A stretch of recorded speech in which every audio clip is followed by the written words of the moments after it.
Di sini pada umumnya lu tuh udah masuk ke umur 30-an, lu udah saatnya tuh lu ngerti yang namanya momentum. Kebanyakan orang itu berasa bahwa, "Oh gue udah sukses nih, gue udah mulai dapat pencapaian di umur 24, 25, 26." Akhirnya dia berasa, "Ah udah cukup lah," gitu.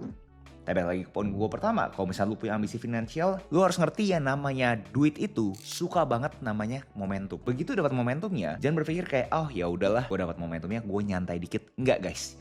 Justru lu harus akselerasi gila-gilaan. Yang bahasa kasarnya, lu harus squeeze.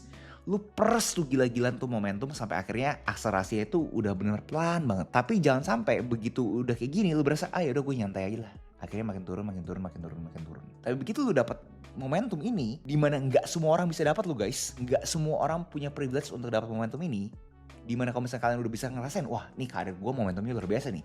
Squeeze gila-gilaan. Sekali lagi, money loves momentum. Duit itu demen banget sama namanya momentum. Dan ngomongin momentum pasti bikin kalian tuh bingung. Kayak, oh kok gitu gimana caranya gue bisa ngatur gue punya waktu ya. Manajemen waktu gue harus seperti apa. Lo harus pikirin, lo punya waktu tuh bener-bener udah keisi semua atau belum. Salah satu yang gue suka dari Naval, di quotesnya, dia bilang adalah set aspirational hour rate. Jadi lo pikir cerita fiktif aja, kira-kira per jam itu lo pengen bayar berapa sih? Contoh gue pengen per jam itu dibayar 5 juta, contoh doang.